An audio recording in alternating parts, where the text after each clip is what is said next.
A descoberta da tumba intacta de Tutancâmon foi o maior achado arqueológico da história. Rei Tut logo se tornou um nome familiar. Todos sabem sobre seus tesouros dourados, mas muito mais interessante é a história de sua trágica infância, seu extraordinário caso de amor e sua súbita e misteriosa morte. Agora, novas pistas estão revelando o homem por trás da máscara de ouro, o verdadeiro Tutancâmon. O mistério de Tutancâmon.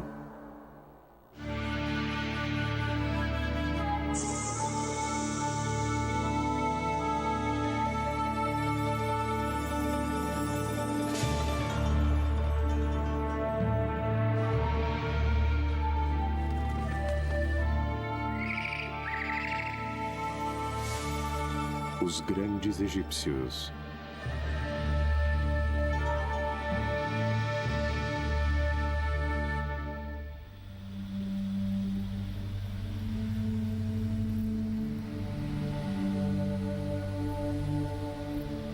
Os antigos egípcios eram compulsivos quanto ao registro de sua herança.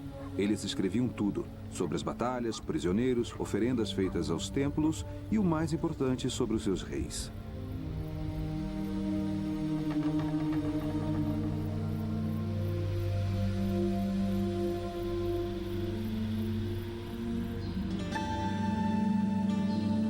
Se um egípcio queria impressionar um estrangeiro com a civilização egípcia, ele desandava a ler uma lista de reis.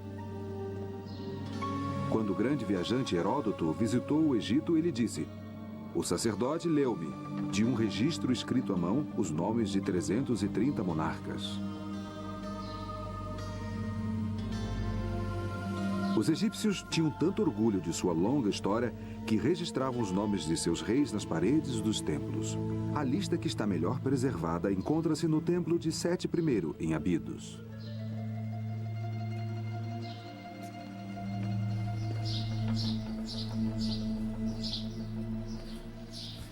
Aqui estamos no corredor dos antigos.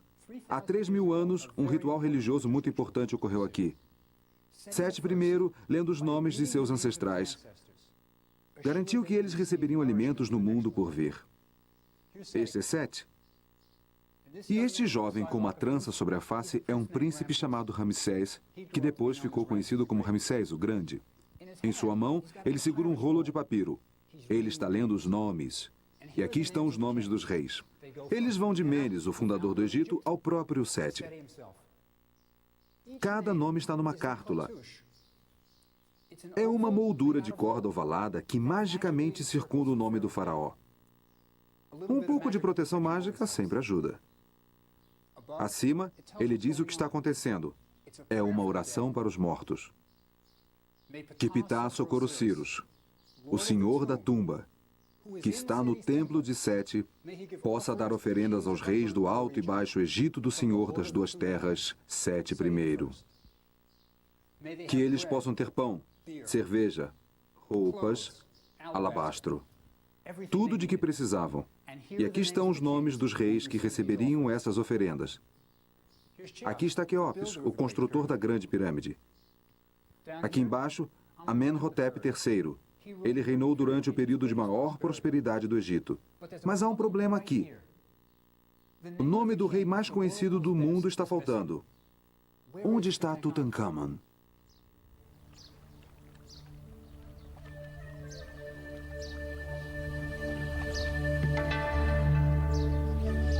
Para começar a desvendar o mistério de Tutancâmon, é preciso começar aqui, em Tebas, a antiga capital do Egito. Era um lugar de fabulosa prosperidade. Os tributos fluíam do Oriente Próximo. O ouro do Sul. O Egito estava no auge, resultado de mais de 1000 anos de estabilidade. Por séculos, os mesmos deuses eram adorados. As margens do Nilo transbordavam regularmente e as explorações militares do faraó garantiam a contínua prosperidade. O poeta grego Homero escreveu: Tebas do Egito, mas as maiores possessões encontram-se nas casas. Tebas dos 100 portais. 200 soldados lutaram na guerra com cavalos e carruagens. Era um lugar incrível. E nesse momento, quando o Egito estava no auge, o faraó Akenaton impôs uma poderosa conversão religiosa.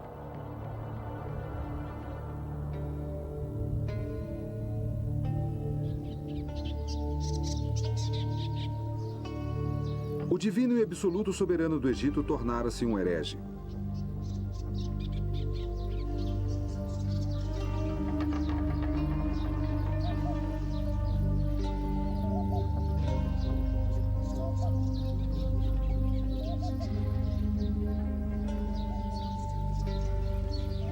Saíram todos os deuses antigos e foram substituídos por um só, o deus Sol, Aten.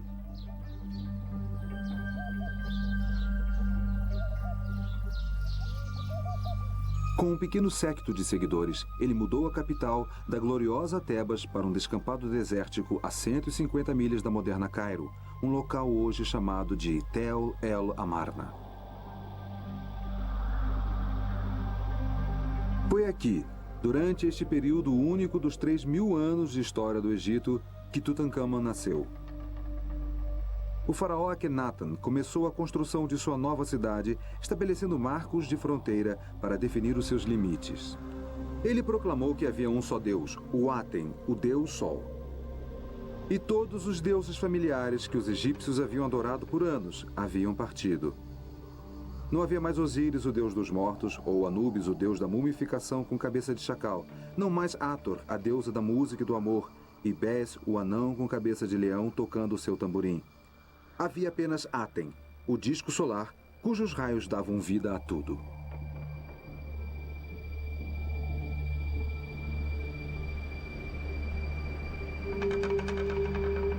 Esta era a religião dentro da qual Tutankhamon nasceu. Mas essas não eram as únicas mudanças realizadas por Akhenaton.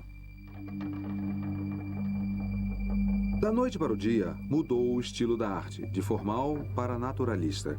Onde antes o faraó era retratado musculoso e vigoroso, Akhenaton era mostrado grotesco e deformado.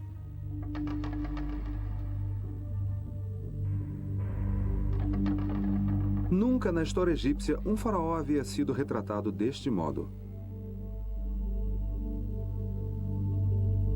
Suas estátuas mostravam um rosto alongado, peito inchado, pernas abauladas e braços raquíticos.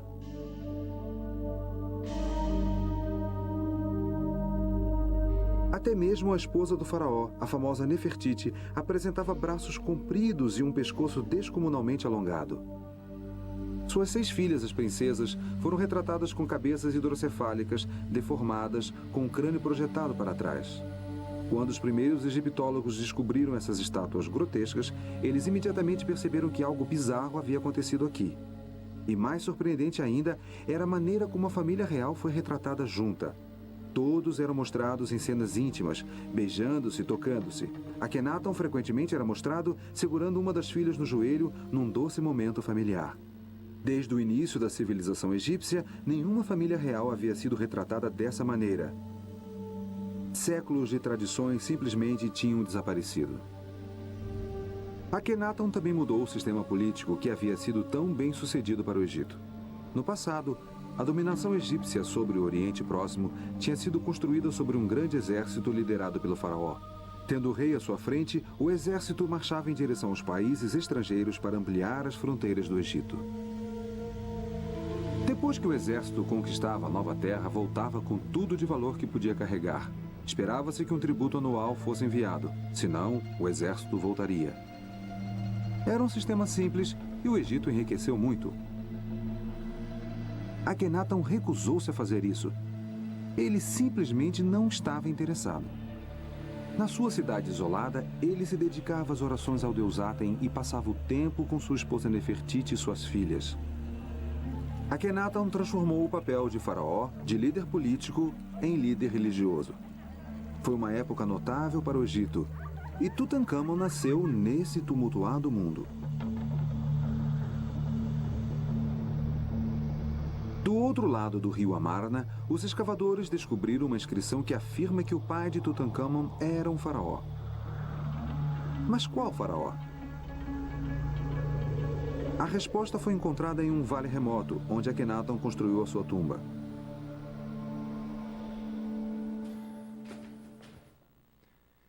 É aqui que teremos nossa primeira visão do verdadeiro Tutankhamon, o homem por trás da máscara dourada. Está nesta parede danificada. É realmente difícil de ver, mas você verá pistas que são absolutamente singulares na história egípcia.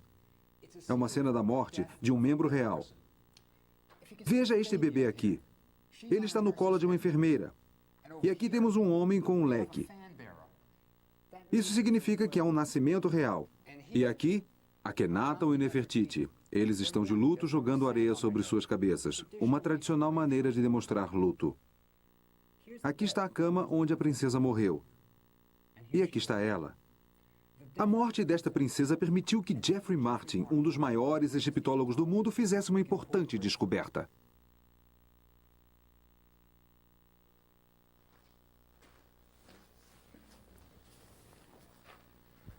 O que o professor Martin percebeu é que nesta sala há uma cena quase idêntica. Aqui estão as carpideiras, e aqui está uma se abaixando e jogando areia sobre o rosto. Mas desta vez não é a morte de uma princesa. É a morte de uma das esposas de Akhenaton. Uma esposa de menor importância, Ia. E Martin sugere que a criança que nasceu não é nada menos do que Tutankhamon. É aqui que a vida e a história de Tutankhamon começam. Para Tutankhamon, crescendo em uma cidade retirada, a vida deve ter sido muito agradável. As crianças eram bem amadas no Egito. Sem dúvida alguma, Tutankhamon foi levado todos os dias ao brilhante templo para adorar Aten em uma atmosfera de tranquilidade e amor. Parece que Aten foi o único. Não havia nenhum aspecto negativo na filosofia do atenismo. Este não era um deus zangado, ansioso para punir crianças travessas. E do conteúdo da tumba de Tutankhamon, podemos ter uma vaga ideia da personalidade do jovem faraó. Ele aparentemente era um apreciador de vinho, pois foi enterrado com quase 3 dúzias de jarros de bom vinho. Um homem comum bebia cerveja, pois o vinho era reservado às classes mais altas. Então a adega de vinhos que Tutankhamon levou consigo para o mundo inferior era um tesouro e tanto. Mas todos esses luxos seriam de pouco consolo frente às tragédias que breve cairiam sobre o jovem rei. Enquanto Tutankhamon estava crescendo, um dos mais ambiciosos e astutos membros da corte chamava-se Ai. Sua tumba, entalhada nos rochedos íngremes de Amarna, é a maior de todas as tumbas dos nobres. Agora, aqui está o nosso homem, Ai. E sua mão está em uma posição de adoração. Ele está adorando o único Deus admissível aqui. Ele está adorando Aten. Atrás dele está a senhora Ai. Ela está vestindo uma linda peruca, há um cone de incenso sobre a sua cabeça e as suas mãos estão na mesma posição. Ambos estão adorando Aten. Agora, se você quer ver as recompensas que isso traz, venha até aqui.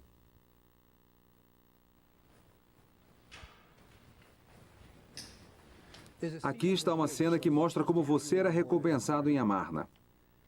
Aqui está Akhenaton. E atrás dele, Nefertiti. Mas bem acima dele está o Aten, o disco solar, com seus raios descendentes. E o que eles estão fazendo aqui é dar colares de ouro a Ai e a sua esposa. E o legal é que as crianças estão junto. Há 3 princesas ajudando o papai. Uma das princesas está segurando uma bandeja com colares de ouro que está passando para sua mãe. E você pode dizer exatamente quando essa parede foi entalhada, pois há 3 princesas. E Akhenaton e Nefertiti tiveram 6 filhas. Isso situa a cena bem no meio do reinado de Akhenaton.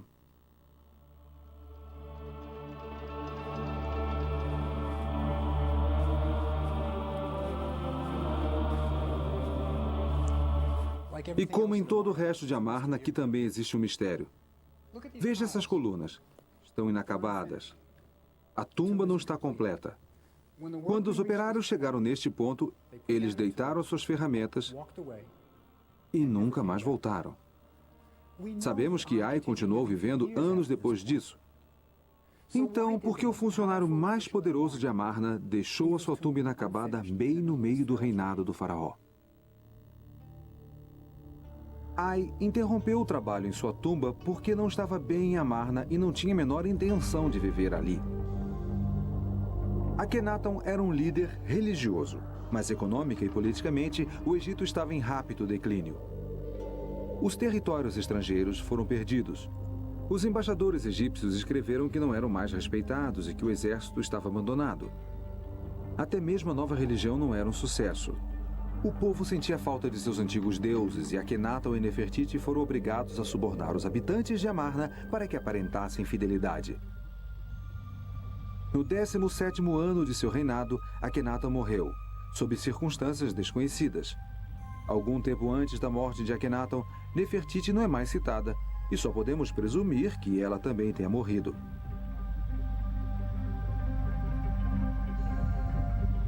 Em pouco tempo, a cidade de Amarna ficou deserta. Uma indicação de quanto todos queriam esquecer o episódio de Amarna está no famoso busto de Nefertiti. Uma das maiores obras de arte da história do mundo foi deixada para trás, na prateleira de um escultor. Ninguém a queria.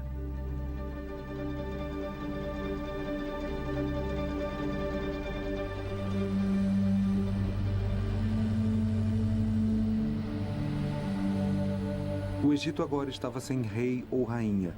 O pequeno Tutankhamon casou-se com sua irmã por parte de pai, Ankhesenamen, de 11 anos e meio.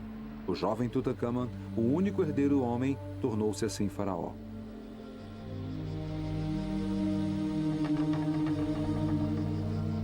A Revolução de Akhenaton havia representado uma mudança muito grande para um Egito conservador.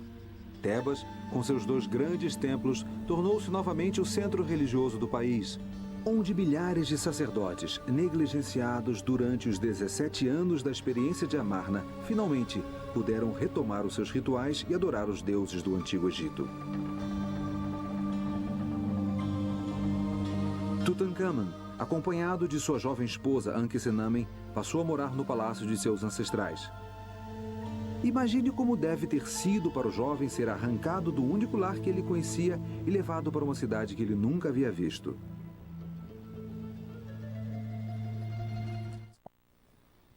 Na sala do trono, um órfão de 11 anos iniciou seu reinado como rei do Alto e Baixo Egito, senhor das 2 terras, Tutankhamon. Mas é certo que o jovem Tutankhamon não tomava as decisões de Estado.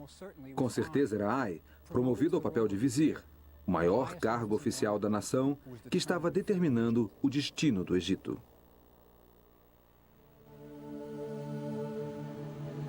Tutankhamon não foi o único menino faraó da história do Egito.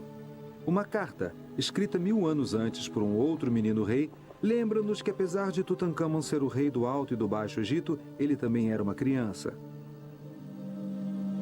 Durante o reinado do jovem Pepe II, seu vice-rei, Tunúbia, escreveu-lhe para dizer que estava voltando com um pigmeu. Um excitado Pepe respondeu com instruções. O vice-rei ficou tão honrado ao receber esta longa carta do jovem faraó que fez com que ela fosse esculpida na parte externa de sua tumba em Assuã para que todos vissem.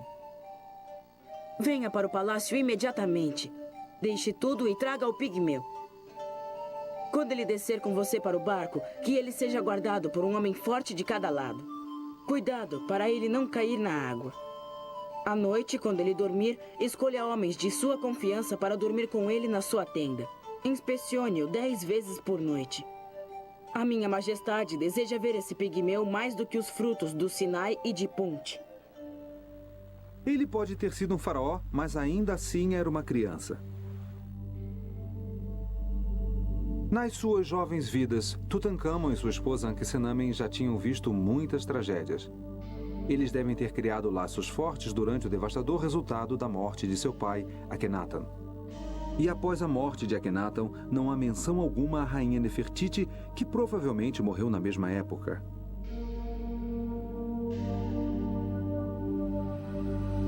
Agora eles eram órfãos, forçados a se mudar para Tebas, deixando para trás o seu lar, sua religião e até as memórias de seu amoroso pai, agora considerado um herege. Dos objetos encontrados na tumba de Tutankhamon, a impressão era de que o casal era inseparável. Uma das peças mais tocantes encontradas na tumba era um pequeno relicário de ouro que uma vez abrigou uma estátua de Tutankhamon. Cada uma das cenas do relicário mostra Ankhesenamen no papel de uma esposa amorosa e atenciosa. As vinhetas mostram o casal real em cenas de intimidade. São tocantes. Enquanto Tutankhamun caça, Ankhesenamen segura sua próxima flecha. Tutankhamun despeja um perfume nas mãos de sua noiva. Obviamente, eles são devotados um ao outro e gostam de ficar juntos.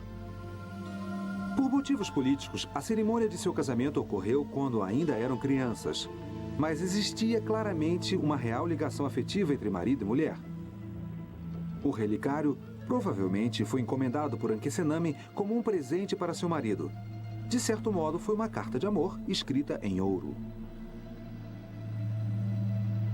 Eles formavam um casal mágico e na tumba havia uma lamparina mágica que era o seu segredo especial. O vaso de alabastro não tem nada pintado na parte de fora, nem na parte de dentro. Mas quando é aceso, revela o jovem casal. O truque é que existe um segundo copo menor, esculpido para se encaixar por dentro, no qual o casal foi pintado. Então eles só podem ser vistos quando a lamparina é acesa e torna-se translúcida. Aqui neste canto do Museu do Cairo, há uma outra pista essencial sobre os acontecimentos. Isto é um comunicado ao público. Ele foi colocado no Templo de Karnak, o grande centro religioso de Tebas. Logo depois da chegada a Tebas, aqueles que orientavam Tutankhamun decidiram que ele deveria retornar aos antigos deuses. E foi assim que eles fizeram. Estas 3 linhas de hieróglifos aqui contam uma história terrível. Elas dizem o seguinte: os deuses e deusas do Egito, desde a ilha Elefantina até os pântanos do Delta, foram abandonados. Seus santuários estavam abandonados e cobertos de ervas daninhas. O país caiu na desordem. Os deuses tinham se esquecido desta terra. Basicamente, eles estavam culpando o pai de Tutankhamun pelo estado horrível em que o Egito se encontrava. Quando este aviso foi entalhado, Tutankhamun provavelmente tinha 12 anos. Estas não são as palavras de um garoto de 12 anos. Alguém estava culpando seu pai pelos males do mundo. Pense como ele deve ter se sentido. Deve ter sido horrível.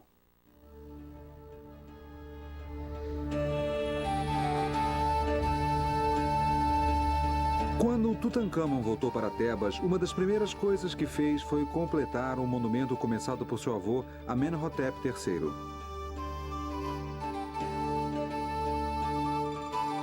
Aqui no templo de Luxor, Amenhotep tinha construído uma colunada, mas ele morreu antes que ela fosse decorada.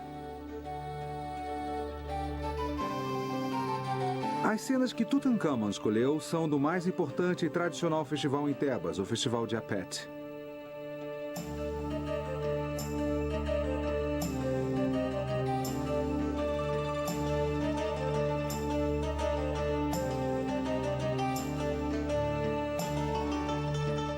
Apet é o antigo nome egípcio para o Templo de Karnak. Uma vez por ano, as estátuas dos 3 deuses mais importantes de Tebas, Amon, Mut e Koshnu, eram colocadas em pequenos relicários e trazidas de Karnak para Luxor para que todos pudessem vê-las.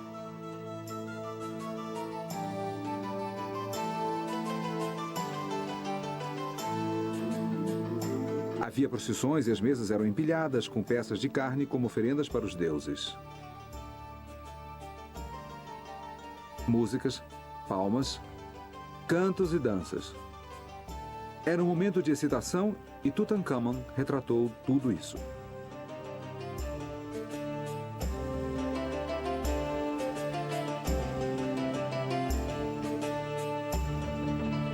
Ele também participava e ordenou que ele mesmo fosse retratado fazendo oferendas para os deuses. Há um grande problema aqui. Tutankhamun decorou todas essas paredes. Seu nome deveria estar em todo lugar, mas o único lugar onde você pode encontrá-lo é aqui, nesta parte isolada do templo. Estes 3 pequenos hieróglifos representam um de seus nomes, Nebi-Keperuri. Alguém se esforçou muito para eliminar qualquer traço de Tutankhamun.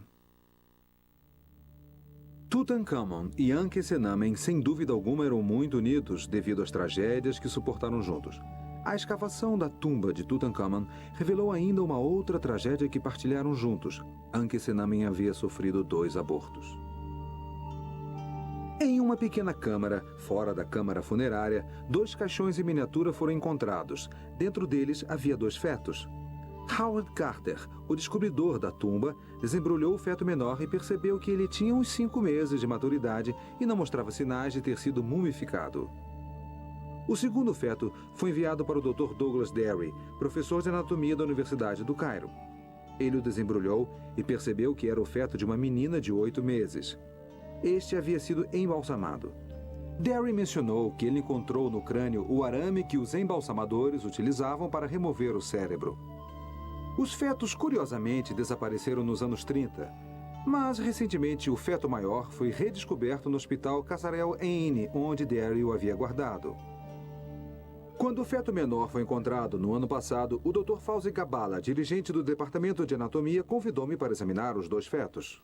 O que sempre me intrigou foi que na literatura antiga eles diziam que as múmias foram examinadas por Howard Carter e mais tarde por Derry, o anatomista da Universidade do Cairo. Sim. Sim. Disseram que os 2 fetos, quer dizer, Ankhesenami teve 2 abortos, esse foi o maior. E disseram que o menor não foi mumificado porque eles não viram uma incisão na parte inferior do abdômen. Mas aqui, vamos dar uma olhada. Este feto menor, infelizmente, foi muito atingido pela degeneração. Mas a resina está clara e aparentemente está na parte inferior da cavidade abdominal. Você pode ver que aqui a área não está tão enegrecida, mas a própria incisão não está aparente por causa da degeneração. E esta resina tem a mesma cor e a mesma textura e a mesma aparência do feto maior. Mas o local da incisão não está claro devido à degeneração. Está muito frágil? Sim, mas de modo diferente. Pense na habilidade dos antigos embalsamadores, trabalhando nesta menina pequenininha. Eles provavelmente tentaram remover os órgãos internos através de uma incisão abdominal. Esses caras eram incríveis. Quando você explora o crânio, descobrirá que esta é a parede do crânio e debaixo dele está a massa de linha embebida com Certamente. a área enegrecida pela resina. Então deve ter sido embalsamada ou algo Ela foi assim. mumificada, com certeza. Olhando para esses 2 pequenos seres humanos, só podemos imaginar o que teria acontecido se Tutankhamun e Ankhesenamen tivessem filhos que sobrevivessem. Se tivessem um herdeiro homem, as esperanças de qualquer um que esperasse ser rei se desvaneceriam, e o curso da história egípcia teria sido mudada para sempre.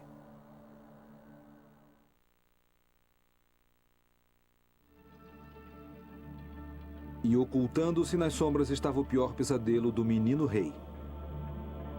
Logo após Tutankhamun ter sido coroado rei, Ai tornou-se vizir do Egito, o equivalente a primeiro-ministro. Ele, indubitavelmente, tinha uma grande influência sobre Tutankhamun e sobre as suas decisões. Além de aconselhar o rei e ministrar a justiça, o vizir tinha um outro poder extremamente importante. Ele controlava o acesso ao palácio.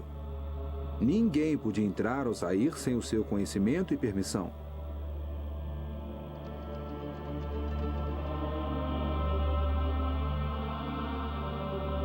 Entre os servidores de Ai, sem dúvida, havia aqueles que faziam o mal, assim como o bem.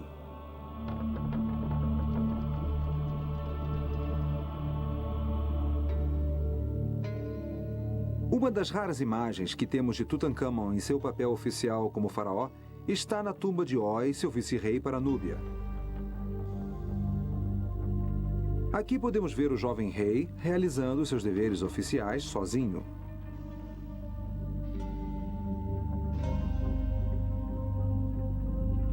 Roy era um homem importante na corte de Tutankhamun. Seu trabalho era manter o ouro fluindo da Núbia para o Egito. A antiga palavra egípcia para ouro era Nubi. Então, a Núbia, o Sudão de hoje, era onde se encontrava o ouro. Com certeza, o ouro para o caixão de Tutankhamun pode muito bem ter sido obtido devido aos conscienciosos esforços de Roy. Enquanto Roy volta da Núbia, podemos ver os seus cavalos espiando de seus estábulos.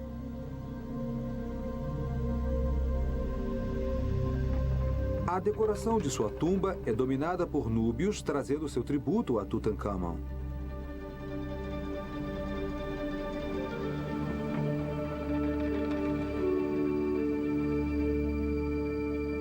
Girafas, macacos e inúmeros anéis de ouro.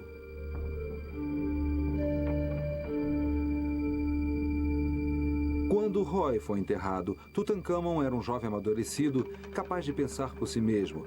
e provavelmente não mais querendo ser manipulado pelo seu poderoso vizir Ai. Esta nova independência deve ter lhe custado caro.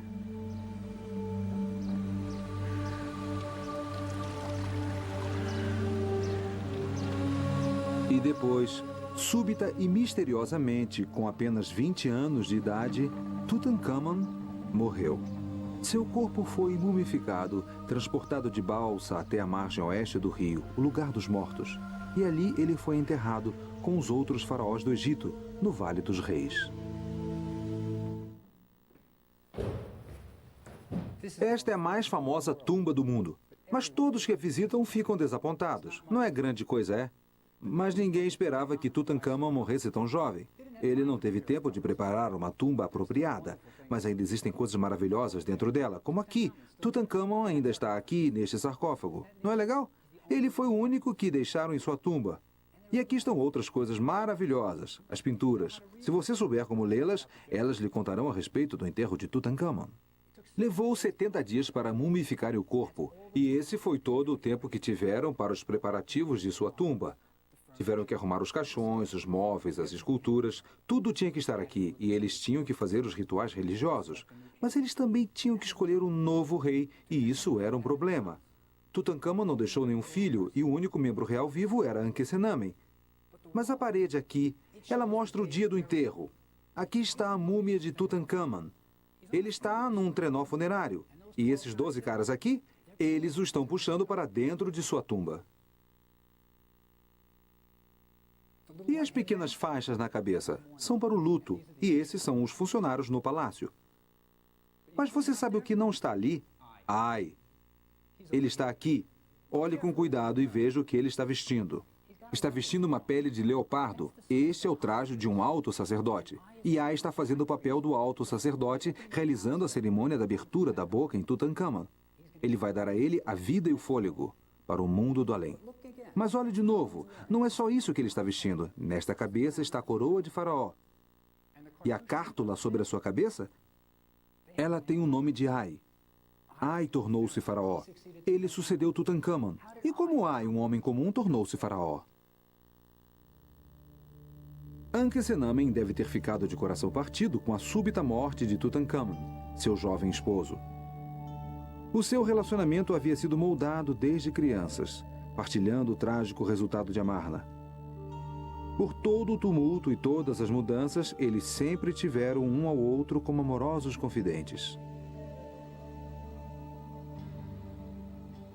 Nos dias imediatamente após a morte de Tutankhamon, uma série de eventos revelou a probabilidade de que diversos assassinatos ocorreram neste tumultuado período. O primeiro desses eventos, um pedido de Ankhesenamen, está gravado em uma antiga lâmina encontrada nos arquivos da capital hitita de Beyserrir, na moderna Turquia. A carta de Ankhesenamen era tão notável que até mesmo o destinatário da carta, o rei Tita, não acreditou nela. Meu esposo morreu. Eu não tenho um filho, mas dizem que vós tendes muitos filhos. Se me deres um filho vosso, ele se tornaria o meu marido. Eu jamais escolheria um de meus servos e faria dele meu esposo. Tenho muitos receios.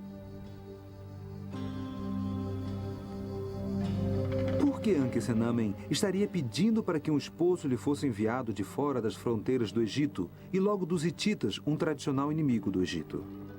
O rei hitita recusou, achando que era algum tipo de truque. Desesperada, Ankhesenamen escreveu-lhe novamente. Por que dizeis, eles podem tentar enganar-me? Se eu tivesse um filho, escreveria para um país estrangeiro de maneira a humilhar a mim mesma e ao meu país? Vós não confiais em mim e dizeis tal coisa. Aquele que era o meu esposo morreu, e eu não tenho filhos. Devo, por acaso, tomar um de meus servos e fazê-lo meu esposo? Dizem que vós tendes muitos filhos. Dê-me um deles, e ele será o meu esposo e o rei das terras do Egito. Então o rei enviou um de seus filhos ao Egito para desposar a desesperada Ankhesenamen, mas ele nunca chegou lá. Em algum lugar, no campo aberto de uma fronteira egípcia, ele foi assassinado. que Ankhesenamen estava tão determinada a encontrar o marido fora das fronteiras do Egito? Em cada uma de suas cartas, ela declara que nunca irá se casar com um servente. Esta não é uma frase comum. Deve ter havido alguma ameaça específica. Quem estaria forçando Ankhesenamen a tomar um homem comum como esposo? A resposta foi encontrada mais de 3.000 anos depois, na loja de um conhecido negociante de antiguidades no Cairo. Na primavera, Percy Newberry, um egiptólogo, encontrou em uma loja um anel com 2 cártulas. Uma de Ankhesenamen e outra de Ai. Newberry imediatamente escreveu a Howard Carter sobre esta revelação. Meu caro Carter, interessará você saber que acabo de ver um anel, que tem nele a cártula de Ankhesenamen junto com o prenome do rei Ai. Isso pode ser interpretado como significando que o rei Ai casou-se com Ankhesenamen, a viúva de Tutankhamon. Era então o velho vizir Ai, o servente que Ankhesenamen tão desesperadamente tentava evitar. Suas cartas urgentes ao rei Hitita, o anel encontrado pelo professor Newberry e as cenas de Ai na parede de Tutankhamon confirmam que Ai sucedeu Tutankhamon como rei do Egito, desposando a assustada jovem viúva. O que aconteceu a Ankhesenamen após o seu casamento com Ai? Quando o professor Newberry descobriu o anel, provando o casamento entre o ancião Ai e a jovem Ankhesenamen, de 21 anos, ele escreveu para Howard Carter. Há alguma chance de você ir para o Vale Oeste para ver a tumba de Ai? Se você for até lá, há uma dúvida muito interessante a ser esclarecida. Em uma das paredes da câmara do sarcófago, há uma figura do velho rei Ai, com a rainha Tei atrás dele. Existe algum traço de alguma figura atrás da rainha Tei? E a cártula é grande o bastante para o nome de Ankhesenamen? Se Ankhesenamen estava viva quando Ai morreu, cerca de 3 anos após o seu casamento, ela seria mostrada nas paredes de sua tumba. Então, é na tumba de Ai que precisamos procurar as pistas para o destino de Ankhesenamen.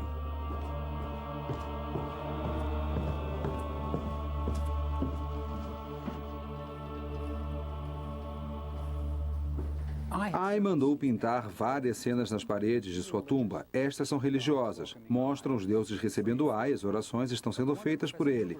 Mas aquela que interessava ao professor Newberry, a cena que irá nos contar a respeito de Ankhesenamen está aqui. Aqui temos Ai. Ele está caçando nos pântanos. E Ankhesenamen devia estar com ele. Ela é sua esposa, é a rainha do Egito. Mas esta cártula aqui é curta demais para o seu longo nome. Ele tem o tamanho certo para o nome da primeira esposa de Ai, Tei. E esta figura aqui é Tei, mas não há espaço para Ankhesenamen atrás dela. E os hieróglifos nos dizem que Tei é a rainha do Egito. O que aconteceu a Ankhesenamen? Para Tei poder se tornar rainha, Ankhesenamen teria de ter morrido. Assim como para Ai tornar-se rei, Tutankhamon teria de ter morrido. Só podemos imaginar que Ankhesenamen sofreu uma morte semelhante àquela do príncipe Tita e de Tutankhamon. Poderia se tratar de um serial killer? Ai poderia ter matado em seu caminho para o trono?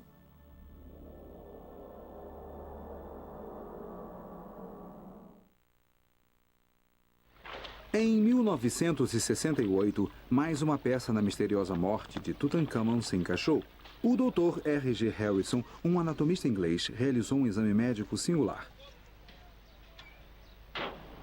As autoridades egípcias concederam uma permissão especial para a abertura do sarcófago de Tutankhamon uma única vez desde 1920.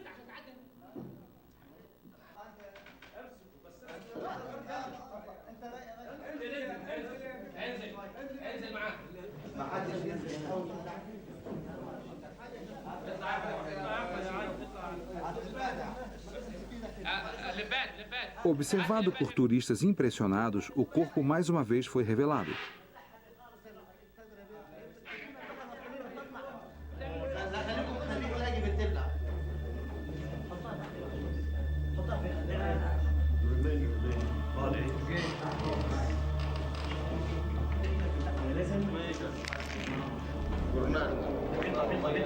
Nessa época, já havia máquinas de raio-x portáteis. E pela primeira vez, o corpo de Tutankhamon foi radiografado. Os resultados foram dramáticos, pois Harrison identificou evidências de um golpe na parte de trás do crânio do rei morto. Isto está dentro dos limites normais, mas na verdade pode ter sido causado por uma hemorragia sob as membranas que recobrem o cérebro nesta região. E isto pode ter sido causado por um golpe na parte de trás da cabeça, o que por sua vez pode ter causado a sua morte.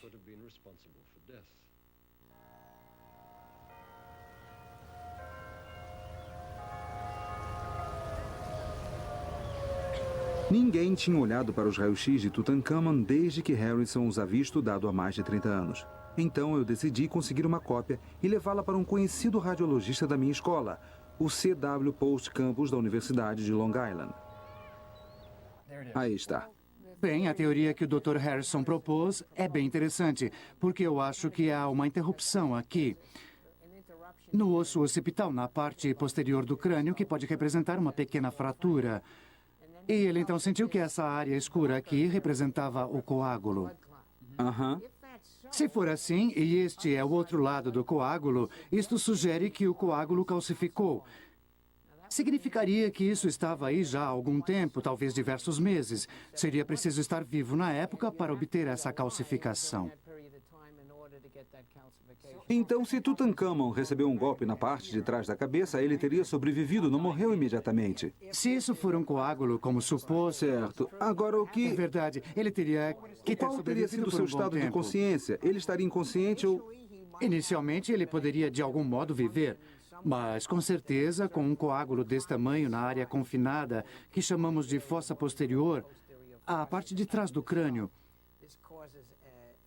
isso causa uma grande pressão no cérebro e a área do cerebelo, certamente, estaria inconsciente por algum tempo para desenvolver a calcificação.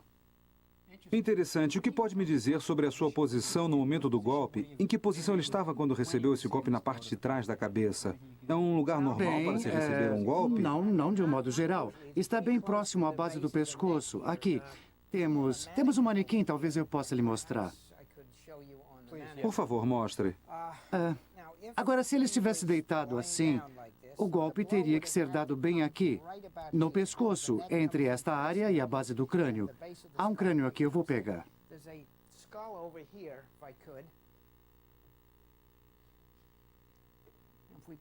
E se o pusermos na mesma posição, a coluna cervical seria aqui. Certo. E a área que pensamos estar fraturada está bem aqui. Então o golpe teria que ser dado assim. Então ele poderia estar dormindo com o rosto para baixo quando o golpe foi desferido. É verdade. Ou a sua cabeça poderia estar assim. Aham. E ter sido golpeada dessa forma. Então ele talvez ficasse inconsciente, poderia sobreviver pelo menos um mês ou dois assim, e depois morreria como resultado do golpe. Correto, Interessante, correto. obrigado. Obrigado. A nossa nova prova do raio-x sugere que Ai teve de fato vários meses para tramar o seu caminho para o trono. Se Ai assassinou Tutankhamon, Ankhesenamen e o príncipe Tita, por que ele não foi levado à justiça? A resposta está escrita nas paredes da tumba de Hekmarai, que registrava os deveres e poderes do vizir. ممكن نروح هنا؟ شكرا.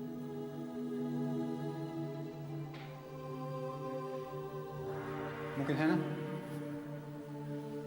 تمام. Ah, aqui está o segredo. Que ninguém julgue no domínio do vizir. É ele quem deve punir o faltoso. Em outras palavras, ninguém pune o vizir. Não temos uma arma fumegante, mas está claro que Tutankhamon, Ankhesenamen e o jovem príncipe Tita todos tiveram que morrer em alguns meses para que Ai se tornasse faraó. Era Ai, como vizir, que poderia arranjar para que Tutankhamon fosse morto no palácio. Era Ai que poderia arranjar para que o jovem príncipe Tita fosse morto nas fronteiras do Egito.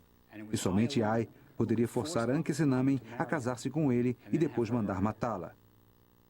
Esta estranha sequência de eventos que ocorreu há 3.000 anos em Tebas foi toda em benefício de Ai. No final, os esforços de Ai trouxeram poucas recompensas. Ele morreu 3 anos após tornar-se rei. Sua tumba foi roubada, sua múmia foi destruída, seu nome foi apagado e os objetos preciosos que ele planejava levar consigo para o mundo além foram roubados. Hoje, o seu nome é desconhecido, lembrado apenas pelos egiptólogos, pois ele sucedeu Tutankhamon como faraó. Quanto a Tutankhamon, os egípcios odiaram tanto o que o seu pai fizera que sistematicamente removeram todos os traços de sua memória. É por isso que a cártula de Tutankhamon não está incluída nas paredes de Abidos, onde estão registrados os nomes de todos os reis do Egito. É por isso que o seu nome foi apagado das colunas do templo de Luxor que ele decorou. Mas apesar disso, seu nome ainda vive. Sua pequena tumba no Vale dos Mortos, logo coberta pelo cascalho do enterro de um faraó posterior, manteve-se intocada por 3.000 anos. Tutankhamon, que tanto sofreu em sua vida, descansa em sua tumba. O único faraó que ainda está enterrado no Vale dos Mortos. Somente para ele, a antiga oração egípcia tornou-se verdadeira. Que o Senhor das duas terras, o rei do Alto e do Baixo Egito, Nebiqueperuri Tutankhamon, tenha vida, saúde, prosperidade como Rai para sempre.